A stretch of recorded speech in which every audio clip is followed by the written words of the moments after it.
불초소생을 용서하여 주소서.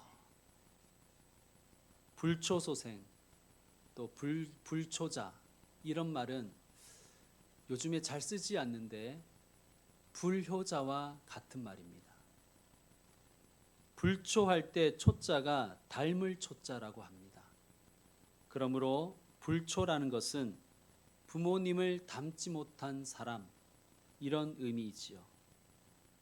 부모님의 가르침, 부모님의 인격과 삶으로 보여주신 가르침에 자신이 미치지 못한 것을, 그래서 부모님의 훌륭하심을 닮지 못한 것을 불효라고 생각한 것입니다.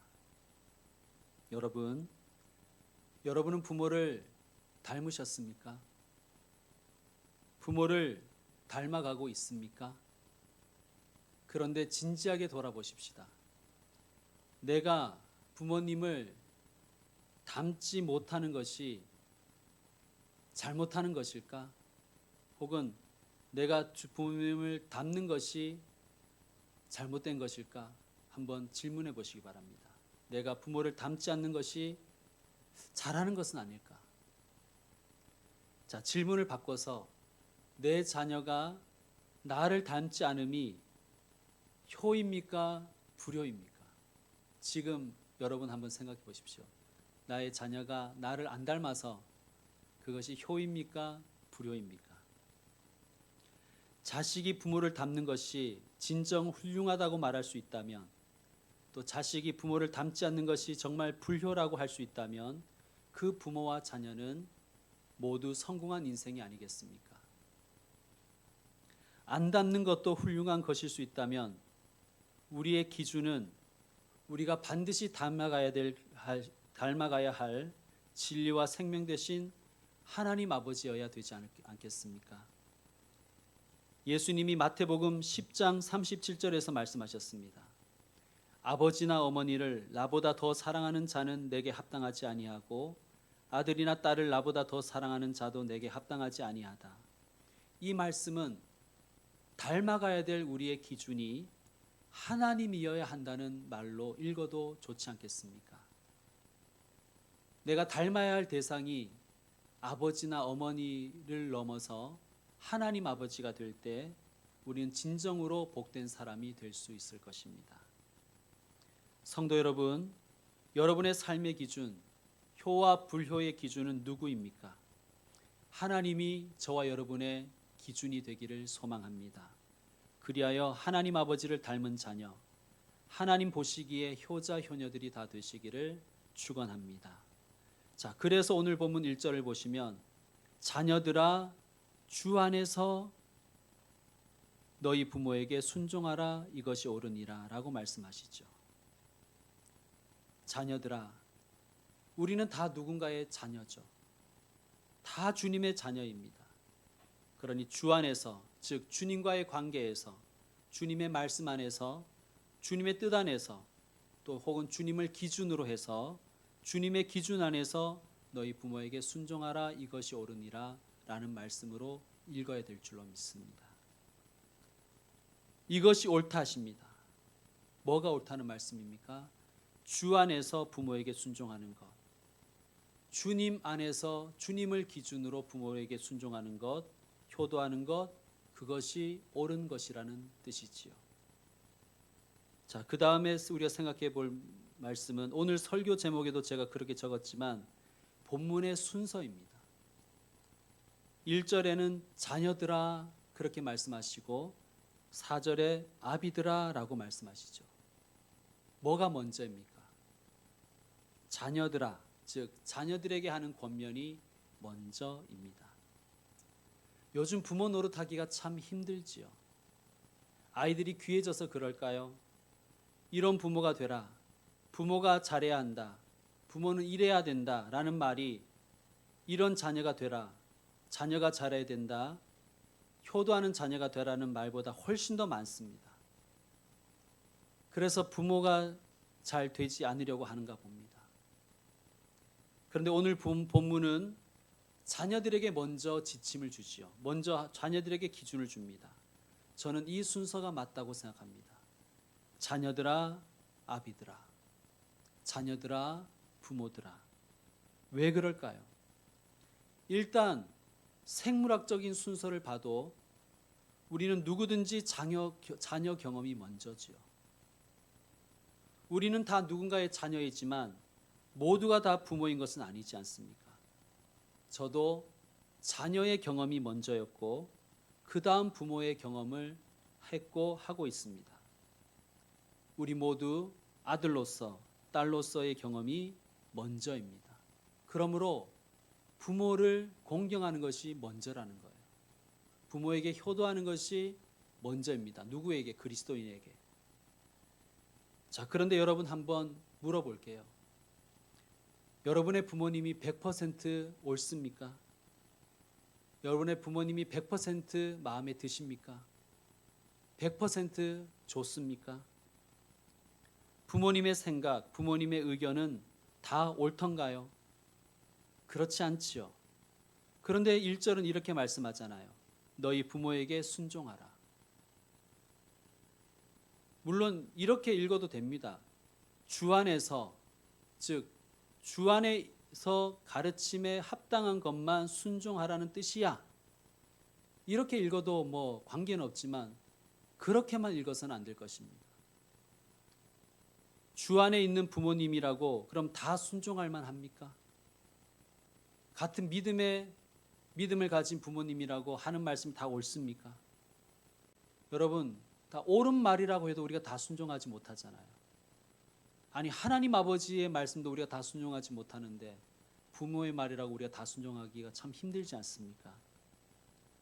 성도 여러분, 오늘 본문은 믿음의 사람들에게 주신 말씀이에요.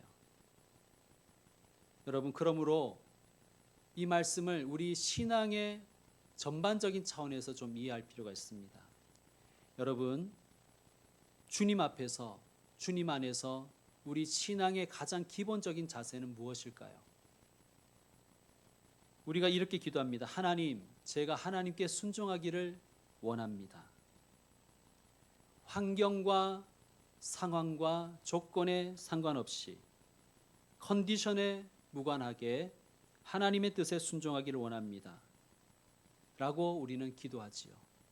여러분, 그렇습니다. 신앙의 기본 자세는 환경과 상황과 조건, 컨디션에 관계없이 no 컨디션, 컨디션에 상관없이 하나님께 순종하는 것이 신앙의 기본이지요. 그것이 신앙의 시작이요 마침입니다.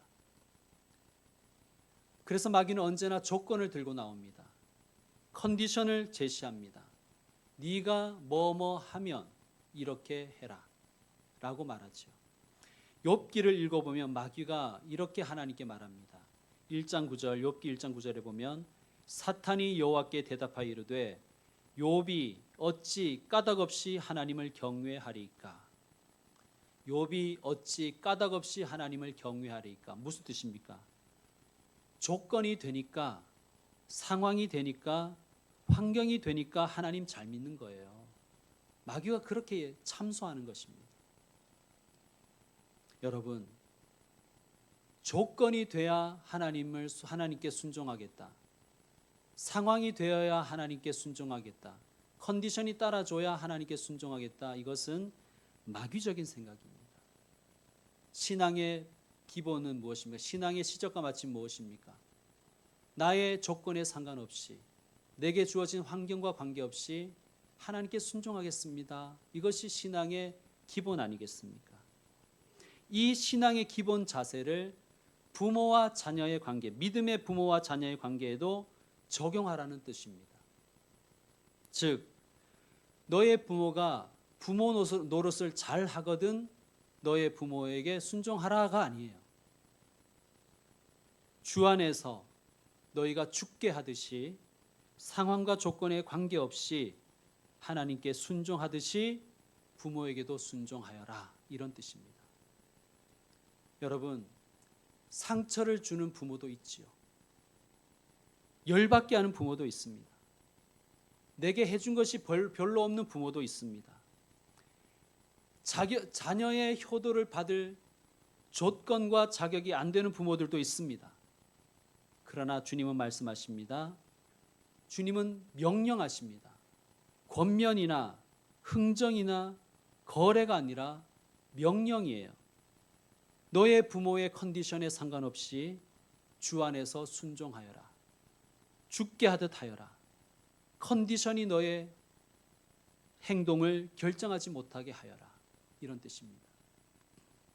여러분, 신앙생활이 바로 이런 거잖아요. 부모에게 하는 효도도 신앙생활의 차원에서 우리는 받아들여야 됩니다. 신앙의 전 영역이 다 이것입니다.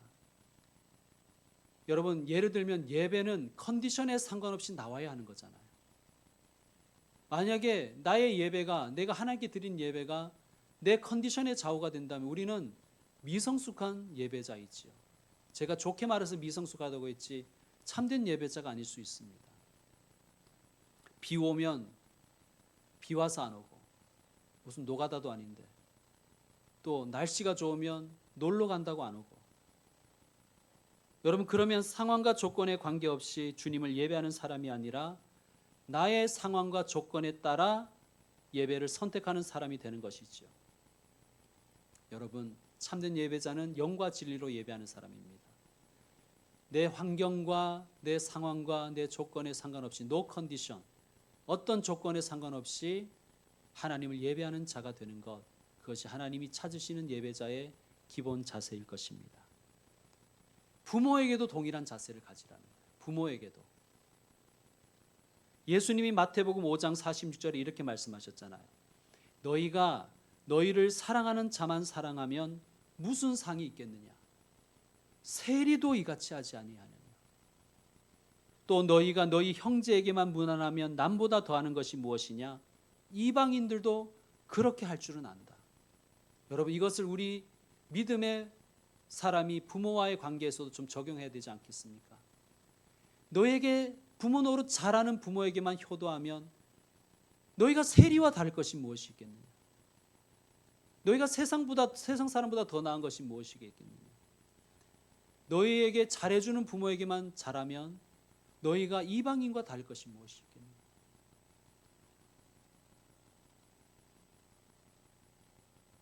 여러분, 쉽지가 않지요. 그래서 하나님이 명령하시는 것입니다. 보세요, 다 명령이잖아요. 너희 부모에게 순종하면 참 좋겠다가 아니라 너희 부모에게 순종하라. 내 아버지와 어머니를 공경하라. 다 명령입니다. 이것이 옳으니라. 여러분, 이것도 명령의 다른 형태가 아니겠습니까? 다른 표현이죠. 이것은 약속이 있는 첫 계명이다. 계명, 즉 명령이라고 말씀하십니다.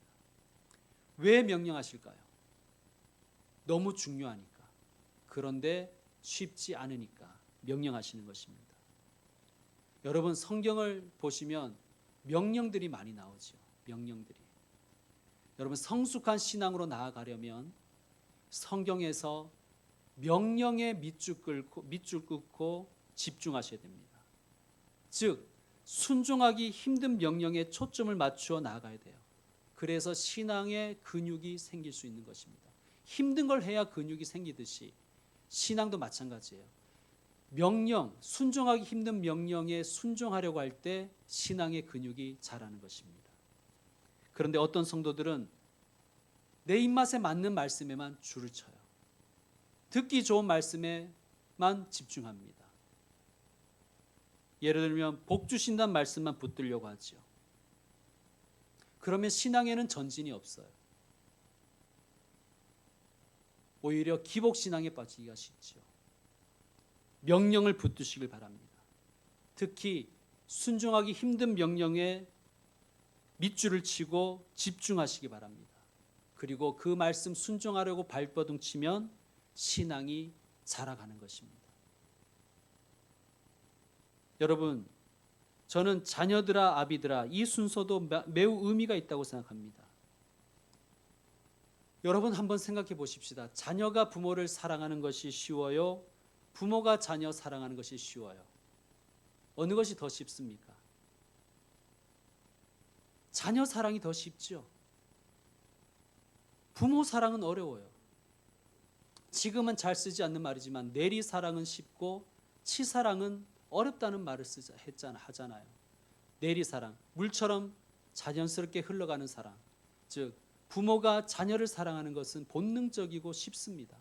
그런데 치받는 사랑, 반대로 자녀가 부모 사랑하는 것은 쉽지가 않습니다. 제가 해보니까 그래요. 자녀 사랑은요, 그냥 돼요. 그런데 부모님 사랑하는 것은, 여기 제 부모님이 안 계셔서 다행인데 정말 노력을 해야 되더라고요. 여러분은 어떻습니까? 자기 아들, 자기 딸 사랑하는 것은 쉽습니다. 내리사랑은 개나 소도 다 할 수 있습니다. 많이 노력하지 않아도 할 수 있어요. 물론 부모 노릇이 쉽다는 말씀은 아닌데 자연 발생적이라는 의미에서 쉽다는 뜻입니다. 여러분, 저는 부모님께 해드린 건 다 기억나요. 내가 부모님께 해드린 건 다 기억이 납니다. 근데 내가 내 자녀에게 한 것은 별로 기억이 안 나요. 여러분, 우리가 그렇게 생겼습니다. 여러분, 그런데 그 쉬운 자녀 사랑도 때로는 어려울 때가 있지요. 자녀에게 화가 날 때가 있고, 심지어 서운할 때도 있고, 자녀 때문에 마음에 상처가 생기기도 합니다. 섭섭하기도 하고요. 저게 내 속에서 나온 건 맞나 하고 싶은 때가 있습니다. 여러분, 그 쉽다는 내리사랑도 잘 안 되잖아요. 그러면 치사랑은, 부모님 사랑은 얼마나 힘들겠습니까? 그래서 명령으로 하나님 주시는 거예요. 주의 명령대로, 주의 뜻대로 따르겠습니다. 이 결단을 하시길 바랍니다. 그러면 부모님과의 관계만이 아니라 신앙인으로서 전 영역이 자라갈 줄 믿습니다. 여러분, 예수님이 땅끝까지 이르러 내 증인이 되라고 명령하셨잖아요. 왜? 쉽지 않으니까. 그러나 중요하니까. 증인이 되어 줄래? 증인이 되면 괜찮아, 좋아, 이렇게 말씀하지 않으셨습니다. 명령하셨지요. 왜? 쉽지 않으니까. 그러나 중요하니까. 그러므로 그냥 순종해 보시길 바랍니다. 순종하면 승리합니다. 그리고 신앙이 자랍니다. 마귀는 계속해서 우리를 조건으로 흥정하려고 할 거예요. 너 그게 있어야 순종하지. 그게 있어야 너 충성하지. 그거 있어야 너 헌신할 수 있어. 여러분, 조건과 상관없이 순종하는 것, 환경과 상관없이 순종하고 충성하는 것, 하나님의 사람의 기본 태도요 자세인 줄 믿습니다. 이 훈련을 어디에서 하라는 거예요? 어디에서 시작하라는 것입니까? 가정에서 시작하라는 거예요. 그리고 가정에서 완성된다는 것입니다. 부모 자식 관계에서 이 훈련을 하라는 것입니다. 여러분, 부모님에게 조건에 상관없이, 부모님이 내게 부모 노릇을 잘했든지 못했든지 거기에 상관없이, 내가 처한 조건과 상황에 상관없이 순종하려고, 효도하려고 노력하시는 주의 종들 되시기를 축원드립니다. 자, 주의 명령에 순종하는 사람에게는 복을 약속하시죠. 이로써 네가 잘되고 땅에서 장수하리라. 잘되고 만사형통하고 건강하게 오래 사는 것, 우리가 다 원하는 복이 아니겠습니까? 순종할 때 이 복이 따라오는 줄 믿습니다. 부모에게 순종하시고 부모를 공경하는 사람 되고, 그리하여 하나님이 약속하신 복을 다 받으시는 분들 되시기를 축원드립니다. 자, 4절은 부모들에게 주신 말씀이지요. 자, 우리 4절 말씀 다시 한번 합독하겠습니다. 또 아비들아, 너희 자녀를 노엽게 하지 말고 오직 주의 교훈과 훈계로 양육하라. 아멘. 너희 자녀를 노엽게 하지 말래요. 이것이 부모 노릇의 시작이요 마침입니다. 뭐가 부모 노릇의 시작이요 마침입니까? 너희 자녀를 노엽게 하지 말아라. 이건 역시 명령으로 주신 거예요. 왜 그렇습니까? 쉽지 않으니까. 그러나 중요하니까 명령으로 주신 것입니다. 여러분은 어떻습니까? 부모 노릇 잘하고 있습니까? 여러분 좋은 부모이십니까? 자기 스스로 뭐 이 정도면 괜찮은 부모 아니야? 자평하시면 안 돼요. 자녀에게 물어봐야 됩니다. 뭘 물어봐야 되냐 하면 이걸 물어봐야 돼요. 너 아빠에게 열받는 것 있어? 너 엄마 때문에 열받은 거 있어? 이걸 물어봐야 돼요. 여러분, 자녀들 중에는 부모에게 울분을 가지고 있는 자녀들이 꽤 많습니다. 부모에게 상처받은 사람들도 참 많습니다. 특히 어머니보다 아버지에 대한 울분과 상처가 있는 분들이 많은 것 같아요. 그래서 아비드라라고 했는지도 모르겠습니다. 아버지 훈련을 우리는 잘 못 받았습니다. 자녀의 마음에 노여움을 심지 않는 것, 이것이 좋은 부모의 시작이요 마침입니다. 그렇다면 자녀들은 언제 부모에게 분노하고 부모에게 상처받을까요? 물론 폭력적인 부모, 그거는 뭐 말할 것도 없고요. 우리는 일관성 없는 부모, 기준이 없는 부모, 이랬다 저랬다는 부모들이 자녀를 노엽게 한다는 것을 우리는 알아야 됩니다. 업다운이 너무 심한 부모들이 있어요. 업될 때는 그렇게 너그러울 수가 없죠.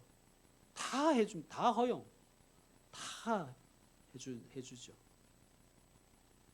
이제 여름이 되면 편의점 앞에, 치킨집 앞에서 난리가 나겠죠. 부모들은 술 마시고 노느라고 자녀들이 새벽까지 소리지면서 뛰어다녀도 얼마나 너그럽게 봐주는지 몰라요. 그러다가 다운되면 또 사나워지죠. 막 욕하고. 여러분, 일관성 없는 부모가 자녀를 노엽게 합니다. 두 번째, 자기 욕망을 자녀에게 투사하면 자녀들을 화나게 만들어요. 60대 낭만 부부라는 유튜브가 있습니다. 제가 가끔 봅니다. 조카 희원이가 삼촌 숙모 부부를 찍어주는 컨셉인데 그 부부가 계속 조카 희원이에게 이렇게 말합니다. 희원아, 당근 먹어. 희원아, 얼른 먹어.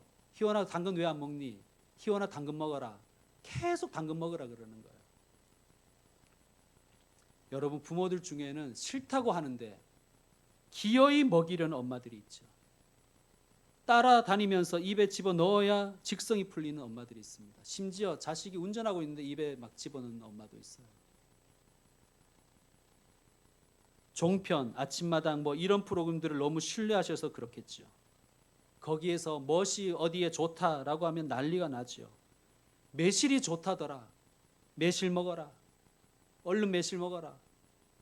뭐 배 아플 때도 먹고 머리 아플 때도 먹고 무조건 매실이라는 거예요. 잘 안 먹으러 하면 된장찌개에 넣어버리는. 그럼 이 맛도 저 맛도 아니고 분노가 쌓이죠. 오해하지 마십시오. 우리 집 얘기는 아닙니다. 자꾸 그러니까 애들이 막 분노해서 편의점에 가서 닥치는 대로 사 먹는 거예요. 복수하려고. 여러분, 물론 먹이는 엄마는 뿌듯하겠죠. 그리고 사랑이 깔려 있는 것 압니다. 왜냐하면 내리사랑이니까. 그런데 내가 좋다고 생각하는 것일지라도 강요하면 자녀의 마음에 화가 생기는 거예요. 분노하는 거예요. 또 그것도 자꾸 바뀌잖아요. 종편에서 하는 말과 유튜브가 하는 말이 다르면 또 바뀌잖아요. 또 맘카페 보고 또 바뀝니다. 그 말 다 들으면 건강하지 않는 사람이 이 땅에는 존재하지 않습니다. 우리나라에는 아픈 사람이 한 명도 없어야 돼요. 그 말 다 들으면. 여러분, 배고프면 지가 찾아 먹습니다. 나이 들면 몸에 좋은 거 먹지 말라고 말려도 지가 찾아 먹어요. 제가 얼마나 챙겨 먹는지 몰라요. 부모가 자기 욕심을 자녀에게 투사하면 자녀에게는 분노가 쌓입니다. 부모는 사랑인데 자녀에게는 분노와 상처로 남을 수 있다는 말입니다.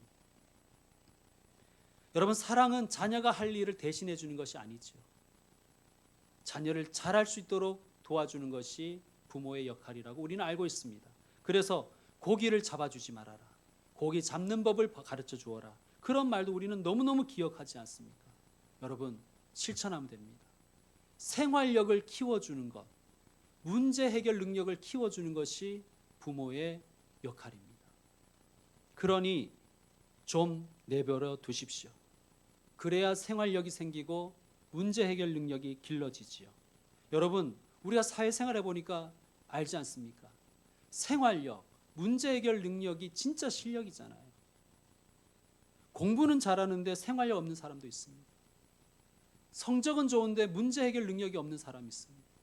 둘 다 없으면 더 문제지만, 여러분, 이거는 부모와 자식 간의 관계뿐만 아니라 부부 간에도 적용이 되고 친구 관계에도 적용할 수 있죠. 좋은 것도 먹어보고 안 좋은 것도 먹어보고 자신감이 넘칠 때도 있고 쫄 때도 있어야 되죠. 더운 데도 가보고 추운 데도 가봐야 되죠. 그냥 옷 하나 더 못 입혀서 막 발 동동 그리는 그렇게 하지 마십시오. 추우면 지가 있습니다. 안 추우니까 안 입는 거예요.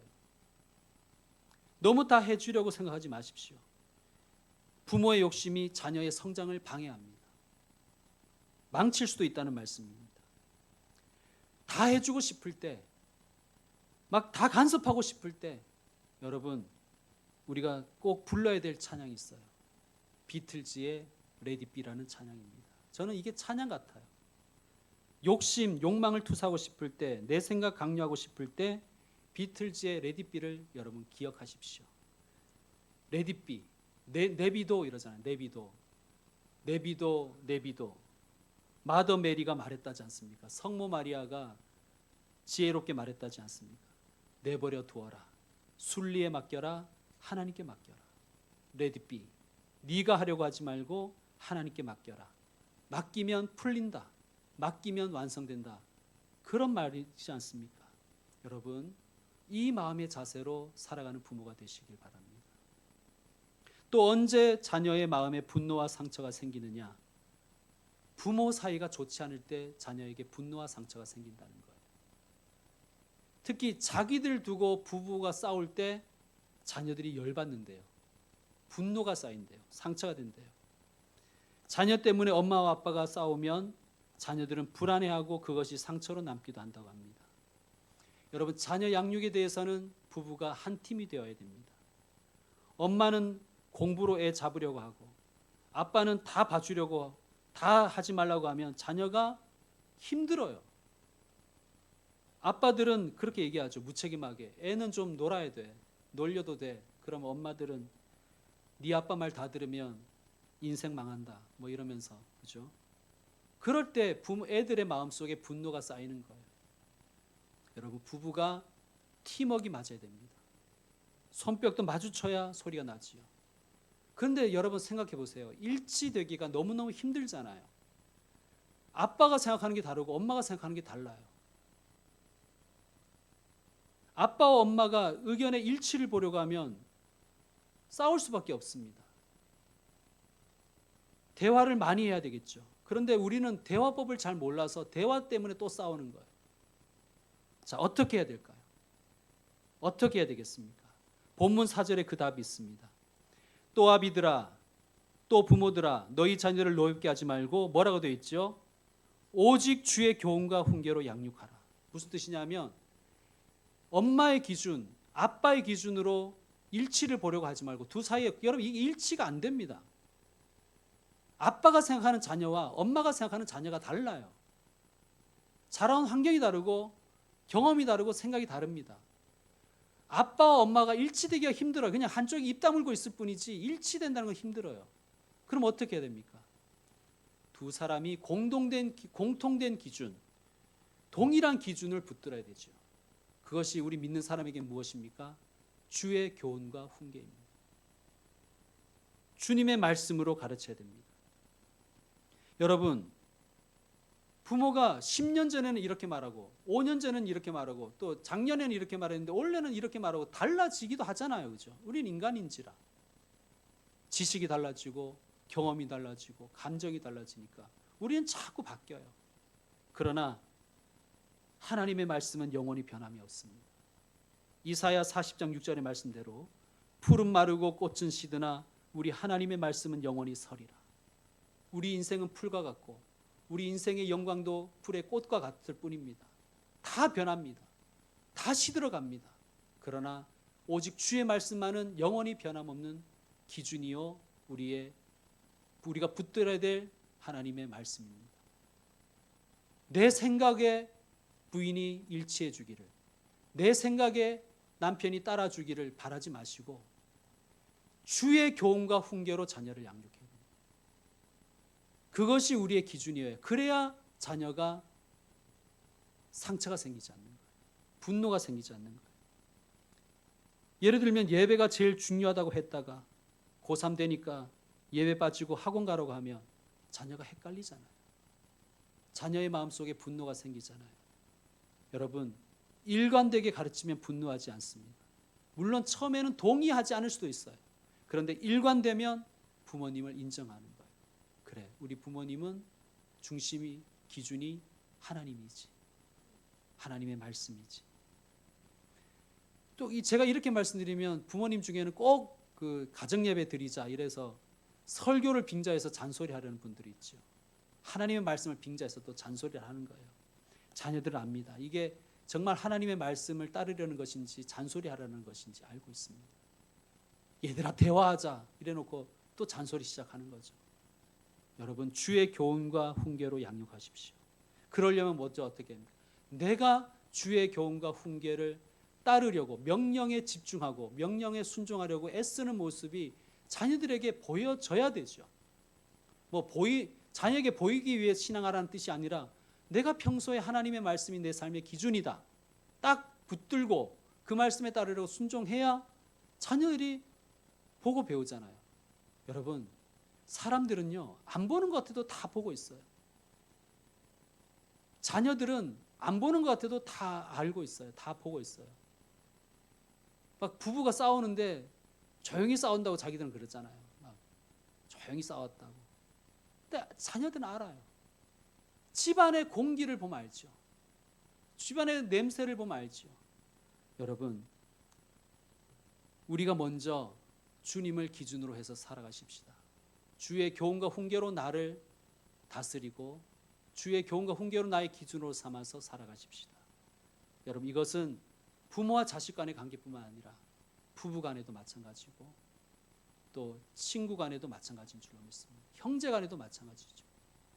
기준이 같아야, 이게 토론을 해도 토론의 결론이 잘 나는 거 아닙니까? 기준이 같아야, 어떤 전제가 같아야 되잖아요. 베이스가 같아야 토론을 하고 얘기를 해도 발전이 있죠. 여러분, 자녀를 노엽게 하지 않는 부모, 믿음의 부모, 배우자에게 상처 주지 않는 남편과 아내, 그리고 형제들의 관계 속에서 상처를 주지 않는 그러한 아름다운 인간관계를 맺어가시고 그런 가정을 이루어가시기를 축원드립니다. 이제 말씀 마무리하겠습니다. 벌거숭이 산은 위험하지요. 비바람에 취약합니다. 나무들이 서로 붙들어줘야 홍수가 나도 무너지지 않습니다. 그러려면 어떻게 됩니까? 나무들이 땅의 뿌리를 깊이 박고 그 뿌리들이 서로를 붙들어줘야 됩니다. 저는 가정도 마찬가지라고 생각합니다. 가정이라는 산도 마찬가지입니다. 이 가족들 각자가 하나님 안에 뿌리를 깊이 두고 그리고 그 뿌리가 서로를 붙들어줄 때 건강한 가정, 안전한 가정이 될 수 있는 것입니다. 부부가 서로 붙들어 주십시오. 부모님이 자녀들이 부모님을 붙들어 주십시오. 그리고 형제가 형제를 붙들어 주는 가정이 되시길 바랍니다. 먼저 나 자신이 주의 말씀에 깊이 뿌리를 내리십시다. 그리고 그 뿌리로 상대를, 부모님을, 자녀를, 형제를 붙들어 주십시다. 그러면 산이 안전해질 것입니다. 주 안에서 믿음, 소망, 사랑으로 서로 붙들어주는 아름다운 가정 다 되기를 주의 이름으로 축원드립니다. 기도하겠습니다.